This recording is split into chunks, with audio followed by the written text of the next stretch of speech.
మన ప్రభువైన యేసు క్రీస్తు నామమున మీ అందరికీ వందనాలు.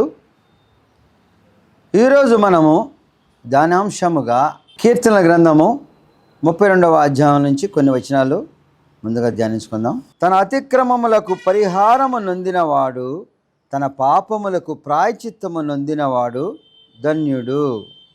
యెహోవా చేత నిర్దోషి అని ఎంచబడువాడు, ఆత్మలో కపటము లేనివాడు ధన్యుడు. మనము ధన్యతల గురించి చదువుకున్న మత్తయి సువార్త 5వ అధ్యాయంలో అనేక ధన్యతలు మనం చూసాం.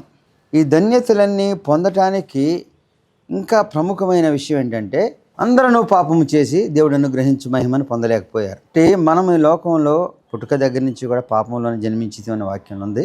మనము పాపములో చేసిన అతిక్రమంలో కానీ ఏదైనా కదా పరిహరింపబడే రీతిగా మనము ముందుగా దేవుని సన్నిధిలో ఉండాలి. అంటే మన పాపాలని మనం వదిలేసి మన దేవుని సన్నిధిలో ఉన్నామని కాదు, ముందు మన పాపాలను పరిహరించే రీతిగా ఉండడం. అంటే ఏమన్నాడు? మన అతిక్రమములను పరిహారము నొందినవాడు, తన పాపమునకు ప్రాయశ్చిత్తము నొందినవాడు ధన్యుడు. ఈ రెండు పొందితే మన యొక్క అతిక్రమం అంటే పాపం అంటే ఏంటి? మనం చేయవలసింది చేయకుండా అతిక్రమించి చేయటమే పాపం. మనము చేయవలసిన క్రమానికి విరుద్ధంగా చేయటం కూడా పాపమే. మనము ఉద్దేశపూర్వకంగా కొన్ని క్రియలు చేస్తుంటాం. అంటే అది మంచిది కాదని తెలిసిన మనకు అవసరార్థము లేకపోతే కొన్ని విషయాల్లో ఉద్దేశపూర్వకంగా కొన్ని క్రియలు చేయటం, తర్వాత కొన్ని కృత్రిమంగా చేయటం. అంటే అది మనం చేయాల్సిన అవసరం లేదు, కానీ అనేక రీతులుగా మనకు అనుకున్నది సాధించుకుంటానికి పాపం. ఈ రీతిగా 4 రకాలుగా పాపం చేస్తూ ఉంటుంది. అనుదిన జీవితంలో ఇవి ఎక్కడొక్కడ మనిషికి తారస్థాయి పడుతుంటుంది. రోడ్డు మీద వెళ్తున్నాం, మనకి లైన్ గీసాడు, అయినా కానీ దాటి వెళ్ళటమే. కొన్నిసార్లు ఆ రీతిగానే మన నీతిమత్వంలో పాపం అని తెలిసినా మనం దాటి వెళ్ళి అనేక క్రియలు ఉంటాయి. ఆ రీతి కొన్నిసార్లు మన అవసరార్థం కాకపోయినా చేసే కృత్రిమంగా ఉంటాయి. కొన్నిసార్లు ఉద్దేశపూర్వకంగా పాపం.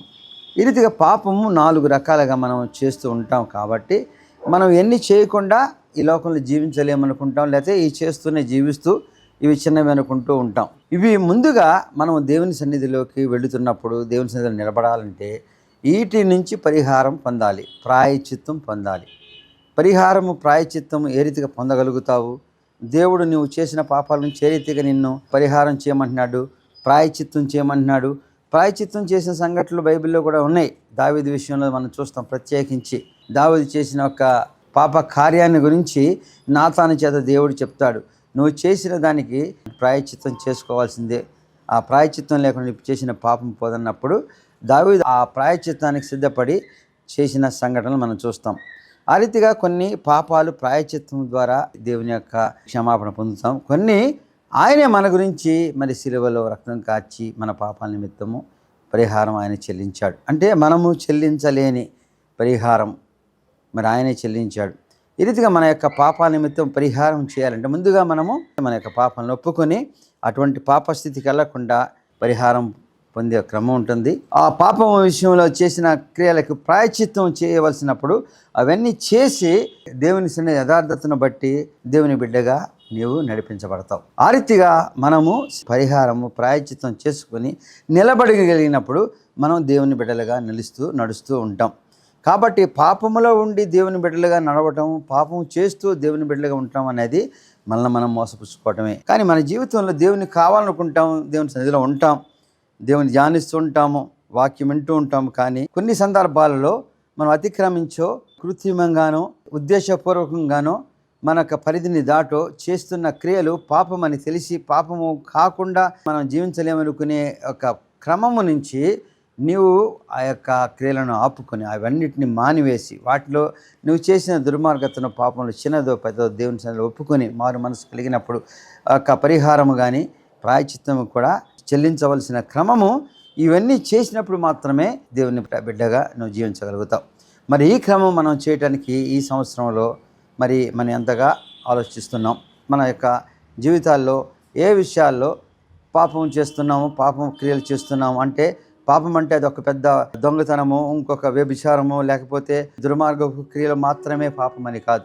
మన యొక్క మాట ద్వారా, మన యొక్క క్రియల ద్వారా, ఆలోచన ద్వారా మనం చేస్తున్న అనేక సందర్భాలలో మనకు పరిధి దాటి చేసే ఆలోచన. అంటే నువ్వు ఇదే ఉండాలంటే నీకు ఇంకా ఎక్కువ కావాలని కోరుకోవటం, లేకపోతే నీకు ఇదే ఇచ్చంటే దాన్ని మించి ఇతరుల నుంచి అతిక్రమించి పొందటం, ఇవన్నీ కూడా పాపమే. అనుదిన జీవితంలో కూడా ప్రతి విషయంలో కూడా మనము యోచించేది మరి నీతిమత్వం కలిగి ఉండాలి. ఇతరులమైన ద్వేషంతో, ఇతర పగలతోనో, లేదా ఇతరులను గేలి చేస్తే ఇతరులని వంచేదిగా యోచన ఉండకూడదు. ఆ రీతిగా మన యొక్క ఆలోచన క్రమం కూడా మనం దేవునిలో ఉన్నాం అనుకుంటే దేవుని ఉన్నట్లు కాదు. ఉదయం లేచిన దగ్గర నుంచి నువ్వు దేవుని సన్నిధిలో ఆరాధిస్తావు, దేవుని అడుగుతావు ఏమని, మరి ఈరోజు నేను ఎంతో పరిశుద్ధంగా ఉండాలి, లేకపోతే నేను పాపం చేయకూడదు, పాపం లేకుండా నన్ను నడిపించు అని అంటావా? దానికన్నా ముందు నన్ను కాపాడు, నాకు తోడైండు, నాకు అన్నీ ఇవ్వు, నా పిల్లల్ని, నా కుటుంబాన్ని, రక్షణ మనకు కావలసినవి, మనల్ని కాపాడేవి ముందుగా దేవుని అడుగుతాం. మరి దేవుని అడగాల్సింది ఏంటి? నేను పాపం చేయకుండేటట్టు నన్ను కాపాడు, పాపం పడకుండా కాపాడు, పాప యోచనలు నా నుంచి తీసివేయమని అడగటం, అది మన జీవితానికి అవసరం.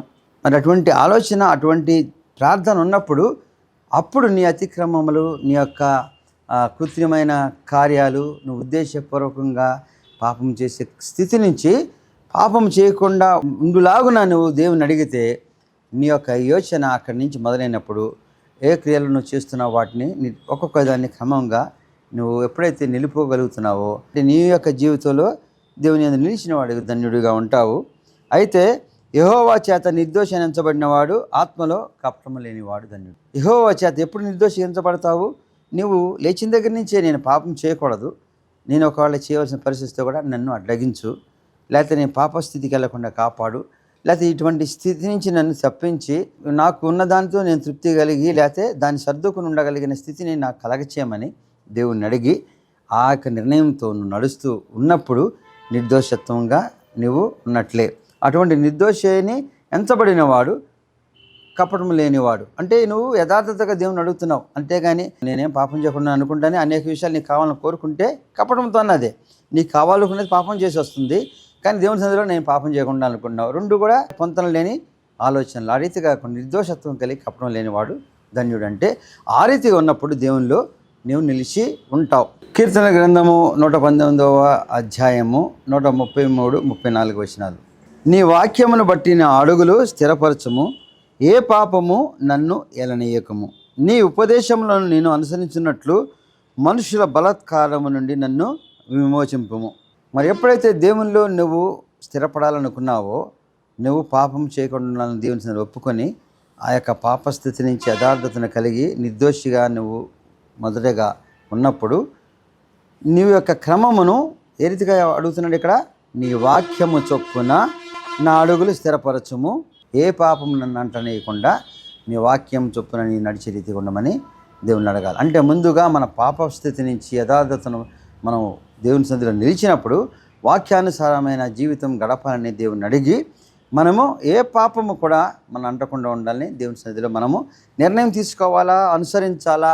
ఆ రీతిగా ఉన్నప్పుడు నీవు దేవునిలో ఉండి మొదటిగా నడుస్తున్నట్లు లెక్క. రెండు, నీ ఉపదేశంలో నేను అనుసరించినట్లు మనుష్యుల బలాత్కారం నన్ను విమోచింపు. అంటే నీ ఉపదేశంలో నేను మరి అమలు చేసే రీతిగా, నీ ఉపదేశాన్ని బట్టి జీవించే రీతిగా, మరి నీ యొక్క నీతిమత్వాన్ని బట్టి జీవించే రీతిగా ముందు నేను ఏ పాపం చేయకుండా అడుగులను స్థిరపరచమన్నాడు వాక్యాన్ని బట్టి. రెండు, నీ ఉపదేశాలను బట్టి నేను జీవించాలంటే ఎవరి యొక్క బలాత్కారం చేత కూడా నేను వంచింపకుండా, అంటే ఏ మనిషి నన్ను పాపంలోకి వెళ్ళనీయకుండా ముందుగా మనము పాపం చేయకుండా దేవుని వాక్యానుసారంగా నిర్ణయించుకోవాలి, ఆ రీతిగా నడవాలి. రెండవదిగా మనకు అనేక మంది మనల్ని పాపములు పడవేయడానికి కూడా క్రమం ఉంది. కాబట్టి ఎవరి చేత కూడా నేను పాపములకి పట్టబడకుండా, పాపం చేయకుండా ఆ రీతిగా నేను నీ ఉపదేశాలను నేను అనుసరించే రీతిగా నీవు ఉన్నట్లయితే నీ యందు నేను నిలిచినట్లే. ఆ రీతిగా నీ యందు నేను నిలిచినప్పుడు నీ నిర్దోషత్వాన్ని బట్టి నన్ను ధన్యుడని నువ్వు దీవిస్తా ఉన్నావు. అంటే మనము దేవునిలో ఉంటామంటే ముందు మన యొక్క పాపాల విషయంలో దేవుని సన్నిధిలో ఒప్పుకొని మారు మనసు పొంది మనము యథార్థమైన జీవితాన్ని నడవాలనుకున్నప్పుడు ముందుగా మనము దేవుని వాక్యానుసారమైన జీవితం నడుస్తూ ఆ రీతిగా నడిచినప్పుడు ఎటువంటి పాపము చేయకుండా నడిపించమన్నప్పుడు మన జీవిత గమనము పాపంలో లేకుండా ఉంటుంది.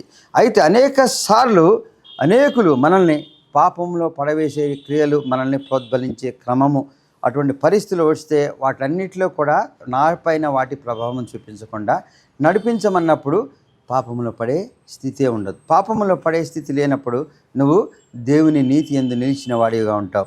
దేవుని యందు నీతిగా నిలవటమే మనకి ముఖ్యమైన విషయం. మన యొక్క జీవిత గమనంలో దేవుని యందు నిలిచాము అంటే ముందు పాపాల విషయంలో ఒప్పేసుకున్నాము, పాపాలను క్షమించమన్నాము, పాపం చేయకుండా మన యొక్క నిర్ణయం తీసుకున్నాం, మంచిది. 2, మనం దేవుని వాక్యానుసారం జీవించాలనుకున్నాం, క్రమమే. ఏవి కూడా పాపం చేయకుండా వాటన్నిటి నుంచి అడ్డగించి నన్ను కాపాడమని అడిగాం. కాబట్టి మనము చేయము, మనల్ని చేసే ప్రోద్బలం నుంచి తప్పించుకున్నాం. ఇప్పుడు ఏ రీతిగా జీవించాలి, ఏ రీతిగా ఉండాలి, ఏ రీతిగా లోకంలో జీవించాలంటే మత్తయి సువార్త 10వ అధ్యాయము 16వ వచనంలో చూస్తే, పాములు వలె వివేకులను, పావురము వలె నిష్కపటులుగా ఉండమన్నారు.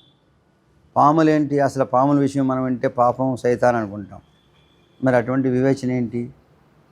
పావురం అంటే పరిశుద్ధం అనుకుంటే నిష్కపటం మంచిదే. పాముల వలె వివేకులంటే పాము ఎంతో జాగ్రత్తగా మరి మసులుతూ ఉంటుంది, తనకి ప్రమాదం లేకుండా, ఏది ఆపద లేకుండా, ఎక్కడ మరి తప్పిపోకుండా చాలా జాగ్రత్తగా మరి మనుషులతో పాటు లేదా ఎక్కడ సంచరించినా వివేకము కలిగి ఎప్పటికప్పుడు ఇక్కడ కూడా ఎవరికి దొరకకుండా మరి తన యొక్క క్రియలు అన్నీ చేసుకుంటూ పోతూ ఉంటుంది. అంటే తన యొక్క క్రమము ఎక్కడ కూడా ఎవరి చేత పట్టపడకుండా జాగ్రత్తగా ఎంతో వివేకం కలిగి ఉంటుంది. వివేకం కలిగి ఉండటం అంటే మనము యథార్థంగా ఉన్నాం కాబట్టి మనం ఎట్లా జీవించినని కాదు, చాలా వివేకం కలిగి ఉండాలంటే అన్ని చోట్ల మనం నీతిమత్వం కలిగి ఉన్నామని మనం ఏదో మాట్లాడితే కాదు, వివేకము కలిగి మాట్లాడాలి. ఎందుకని ఈ లోకంలో అనేక మంది ముందు, అనేకమైన ప్రోద్బలాల ముందు, అనేకమైన మరి శోధనల మధ్యన మనం జీవిస్తుంటాం. కాబట్టి మన యొక్క యథార్థతను బట్టి మనం మాట్లాడాలి, వివేకం కలిగి మాట్లాడాలి. అయితే పావురం వలె నిష్కపటులుగా ఉండాలి. వివేకం కలిగి అంటే తప్పించుకొని లేకపోతే మోసం చేసే వివేకం కాదు. పావురం వలె నిష్కపటం అని చెప్పడం అంటే నిష్కపటమైన వివేకం కలిగి ఉండాలి.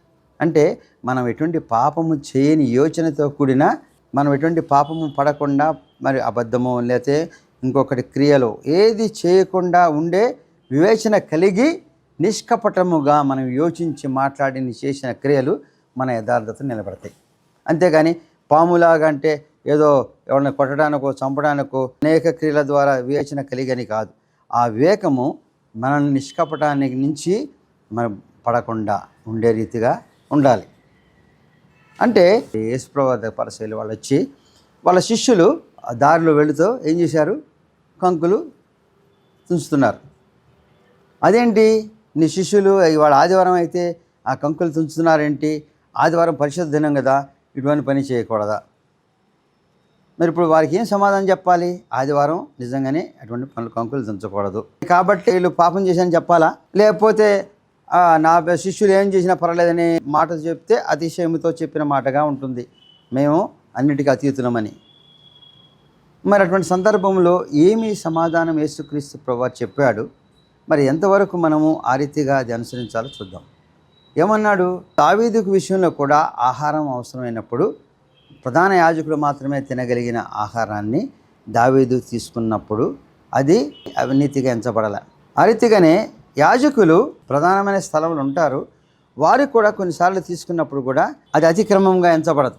అంటే కొన్నిసార్లు కొన్ని క్రియలు అవసరార్థము జరగవలసి వచ్చినప్పుడు దావీదు అప్పటికి 3 రోజులు ఆహారం తీసుకురాలే, ఎంత ఆహారం అయింది. అక్కడికి వచ్చి ఆ ప్రధాన యాజకుడి దగ్గరికి వచ్చి ఏమైనా ఆహారం అంటే ఆయన ఆహారంతో చనిపోయే స్థితిలో ఉన్నప్పుడు అడిగినప్పుడు ప్రధాన యాజకుడు మాత్రమే తినవలసినవి కాబట్టి నిషిద్ధము అనే క్రమం కాకుండా యాజకులు కూడా కొన్ని సందర్భాల్లో తిన్నా వారికి పాపం అతిక్రమము కాదు అనేది వాక్యం ఉంది కదా. అంటే యాజకులు అంటే ఎవరు? దేవుని యందు నిలిచి దేవుని యొక్క అనుసంధానం చేసేవారు, దేని క్రమాన్ని పొందేవాళ్ళు. అంటే అంతే నీతిమత్వం కలిగిన ఉన్నవాళ్ళు పాపము చేయరు, పాపంలోకి వెళ్ళరు, పాపక్రియలు ఉండవు. అటువంటి పాపక్రియలు యోచన లేని నిర్దోషత్వం కలిగిన వారు ఒకవేళ యాజకులు తినే రొట్టెలు తినటం వలన అంటే వాళ్ళు చేసే క్రియలు పాపాన్ని చేయదు కాబట్టి అది దోషము లేనిది అని చెప్పబడింది. యాజకులు నిజంగానే తినకూడదు, ఎందుకనేది పరిశుద్ధంగా ఉంచాలి. కానీ ఇక్కడ దావీదు వచ్చి అడిగాడు. దావీదు ఎంతో మరి దేవుని హృదయానుసారుడు, పరిశుద్ధమైన మనసు కలిగిన వాడు, ఏదిగా అతిక్రమించేవాడు కాదు. ఆహారంతో ఉన్నాడు, వచ్చి అడిగాడు, తీసుకున్నప్పుడు వీళ్ళకు కూడా ఇచ్చాడు. అది అపరిశుద్ధం కదా అని అనేక మంది అనొచ్చు. కానీ ఆ యొక్క పరిశుద్ధుడు అంటే ప్రధాన యాజకుడు ఆహారపు రొట్టెలు తీసుకుంటే అది అపవిత్రత కాదు అన్నప్పుడు, దావీదు కూడా ప్రధాన యాజకుడు అంత విశ్వాసం కలిగిన క్రమం కలిగిన వాడు కాబట్టి తీసుకుని ఈ ఆహారపు రొట్టెలు కూడా ఆహారము ఆవలసిన వాళ్ళకి ఇచ్చాడు కాబట్టి అటువంటి క్రియ పాపానికి కానీ అతిక్రమానికి చెందని దేవుని వాక్యం చెప్పబడుతుంది. అంటే కొన్ని సందర్భాల్లో కొన్ని క్రియలు మనం చేస్తున్నప్పుడు చూసేవారికి వాటిని నిషిద్ధముగానో తప్పులుగానో చూపించే క్రమం ఉంటుంది, కానీ దాని యొక్క ఉద్దేశము చేసేవారి యొక్క క్రమము నిర్దోషత్వం కలిగినప్పుడు దోషం లేదని వాక్యం చెప్పబడుతుంది. మరి అదే సమయంలో ఊచ చేయగలవాడు ఒకడు వచ్చి దేవాలయంలోకి వచ్చి యేసుక్రీస్తు వారిని స్వస్థతపరచమన్నాడు. మరి పరిసయ్యులు శాస్త్రులు చూస్తున్నారు, ఆదివారం నాడు వచ్చి ఊచ చేయగలవాడికి స్వస్థత పరుస్తాడా, ఎట్లా పరుస్తాడు చూద్దాం. ఊచ చేయగలవాడికి ఆ రోజు అక్కడికి రాగలిగాడు, యేసుక్రీస్తు వారు ఉన్నారు. రేపు అక్కడ ఉండకపోవచ్చు. మరి దేవుని యొక్క కృపను పొందే సమయం వచ్చినప్పుడు అడిగితే ఈరోజు ఆదివారం కాబట్టి వద్దు, లేకపోతే రేపు చేయొచ్చు, లేకపోతే ఇంకొక రోజు చేయొచ్చు కదా, ఆదివారం నాడు చేస్తున్నాం అన్నప్పుడు యేసుక్రీస్తు వారు ఏమన్నాడు, మరి ఆదివారం సరే, ఈ రోజునే నీ మంచి గొర్రె ఎక్కడో ఒక కాలువలోని దీంట్లో పడిపోయింది అనుకో, ఏం చేస్తావు? వదిలేస్తావా? ఆదివారం సోమవారం వచ్చారు చూస్తూ ఉంటావా? లేకపోతే నీకు అతి ప్రియమైన కుమారుడు ఎవరో పడిపోయాడు గుంటలో, లేపలేకుండా ఉంటావా? నీకు అత్యవసరం అయినప్పుడు ఏదో మరి వెళ్తున్నావు, దారిలో ఏదో యాక్సిడెంట్ పడిపోయావు, ఇవాళ ఆదివారం ఒకటి తీయకుండా ఉంటావా? అత్యవసరం హాస్పిటల్కి వెళ్ళాల్సిన పరిస్థితి ఆదివారం అనుకుంటావా? ఎవరో ప్రశ్నించవలసిన క్రమం వచ్చింది, ఆ రోజునే ఆదివారాన్ని చేయకుండా ఉంటావా? మరి ఇన్ని క్రియలు ఆదివారాన్ని ఆపకుండా చేస్తున్నప్పుడు నువ్వు యథార్థతను బట్టి జీవించు, అంతేకాని లోక అనుసారమైన వేషధారణ కలిగిన జీవితం జీవించు. అంటే కొన్ని క్రియలు చేసి వచ్చినప్పుడు యథార్థత నిర్దోషత్వాన్ని బట్టి చేయాలి. ఆ రీతిగా వివేచన కలిగి మన క్రియలు ఉండాలి. అంటే మనం నీతిమత్వం కలిగి జీవిస్తున్నాం కాబట్టి ఏది అపరిశుద్ధత మనకు అంటకుండా పాపంలో పడకుండా ఉండాలంటే మనం ఏ క్రియలు చేయకూడదు, నిషిద్ధంగా పెట్టుకోవటం కాదు, దేవుని మనసు కలిగి దేవుని కార్యం చేయాలని దేవుడు వాక్యం చెప్తుంది. మరి ఆదివారం అయినను నీ గొర్రెను నీ యొక్క బాలును సరి చేసుకునే క్రమములో మరి ఆదివారం ఎంచలేదు అంటే ఆదివారానికి ప్రముఖ స్థానం ఇస్తున్నావు, కానీ పరిశుద్ధ కార్యం చేయకూడదు దేవుని విరుద్ధమని యోచించినప్పుడు అది ఆదివారం ఎప్పుడనేది యోచించవు. ఆ కార్యం యొక్క ఉద్దేశాన్ని నువ్వు సక్రమంగా ఉంచినప్పుడు అది అపవిత్రత కాదు అని చెప్పబడింది. అయితే మార్కు సువార్త 7వ అధ్యాయము 5వ వచనం చూస్తే వాళ్ళ శిష్యులు చేతులు కూడా కడుక్కోకుండా ఆహారం తీసుకుంటున్నారు. మరి అప్పుడు పరిసయ్యులు కానీ యూదులు కానీ చాలా పరిశుద్ధంగా ఆహారాన్ని భుజించాలి. ఇప్పుడు కూడా మనం చెప్తాం, ఎప్పుడు కూడా ఆహారం తినేటప్పుడు అన్నీ శుభ్రంగా కడుక్కుని తినాలి. ఎందుకని మన చేతులతో మన ఒంట్ల దగ్గర ఎటువంటి అపరిశుద్ధం అది లోపలికి వెళ్తుంది కాబట్టి దానివల్ల మనకు అనారోగ్యం వస్తుంది. కాబట్టి శుభ్రంగా చేతులు కడుక్కోవాలి. మరి వాక్యంలో కూడా అటువంటి శుభ్రంగా నువ్వు ఆహారం తీసుకున్నట్టు ఉండాలని పరిశుభ్రంగా ఉండే రీతిగా వాక్యం చెప్పబడింది. మరి అదే దాన్ని పాటించడానికని వీళ్ళు చేస్తున్న క్రియలలో మరి ఏం చేశారు, ఆ రోజున చేతులు కడుక్కొని వెళ్ళిపోయారని వాళ్ళపైన ఒక ఫిర్యాదు మోపడానికి వచ్చి చెప్తున్నాడు.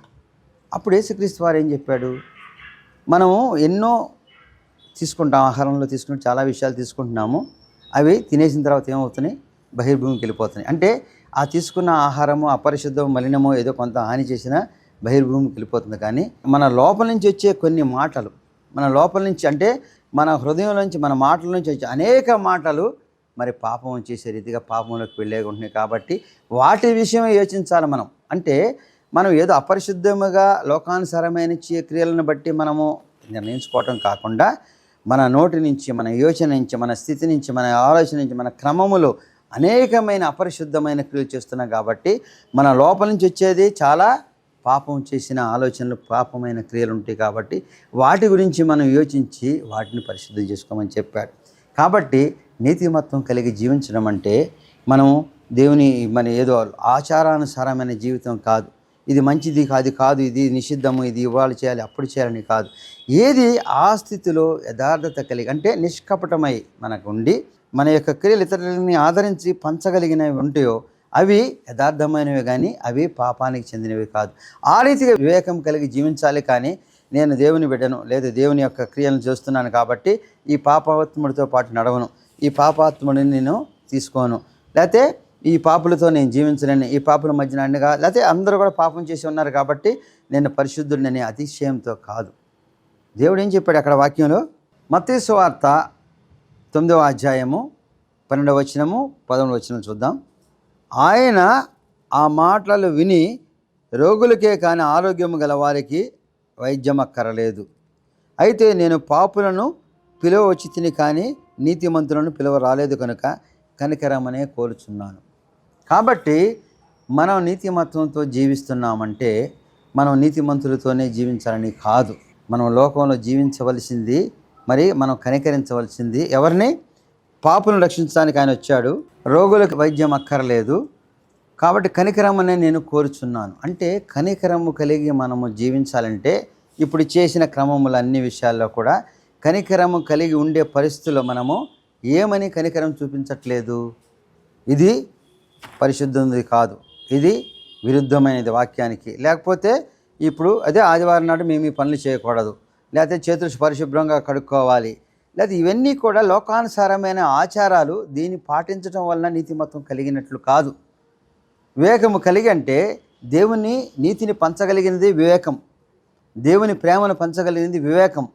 దేవుని క్రియలు దేవుని చిత్తానుసారంగా ఉండాలంటే నీవు ఇతరుల పట్ల దేవుని పేర నీతిమత్వం చెప్పి ఇది నేను చేయకూడదు, ఇతని పాపి, లేదా ఇది పాప క్రియ అని కాదు. నువ్వు చేసే క్రియ వారికి అవసరార్థమైనప్పుడు తప్పక నువ్వు చేయాలి. అటువంటి క్రమము, అటువంటి జ్ఞానము నీకు కలిగి నిష్కపటమైనది ఉండాలి. స్వార్థంతో కూడినది కాకుండా ఉండి నీ నీతిమత్వాన్ని నిలబెట్టేదిగా ఉంటుంది. అంటే నువ్వు నీతిమంతుడిగా మారిన తర్వాత నువ్వు జీవించే విధానము నీతిమత్వంలో ఉంటుంది. కనికరము కలిగిన మనస్సు మనకి ఉండాలంటే వివేచన కలిగిన జ్ఞానముతో మనం జీవించాలి. అంటే లోకంలో చాలా విషయాలు లోకానుసారమైనవి చూస్తే ఇవి నీతిమత్వం కలిగినవి కనబడుతూ ఉంటాయి, కానీ వాటిలో నువ్వు అనుసరిస్తే దేవునికి విరుద్ధమైన జీవితాన్ని జీవిస్తున్నట్లెక్కే.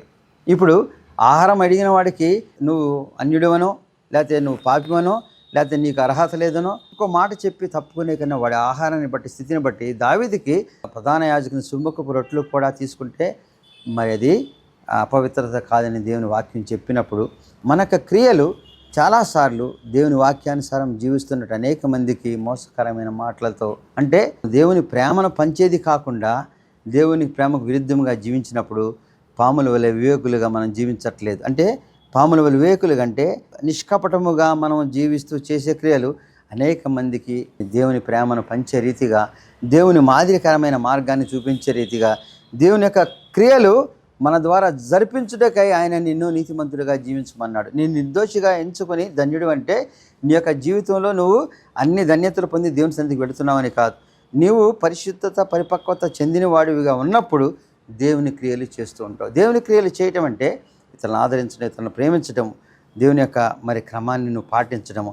ఆ యొక్క క్రమములో అనేక మంది చాలా విషయాల్లో ఇది మేము చేయకూడదు, లేకపోతే ఇది వీడికి అర్హులు కాదు, లేకపోతే ఇది మనం వాళ్ళు చెప్పినట్టు ఆదివారం నాడు కంకులు దించాడు, చేతులు కడుక్కొని అన్నం తిన్నాడు, ఓసు చేయగలవానికి వాళ్ళు నయం చేస్తామంటే దేవుడు ఏం చేశాడు? ఆఖరికి ఆ రోజున స్వస్థపరిచాడు.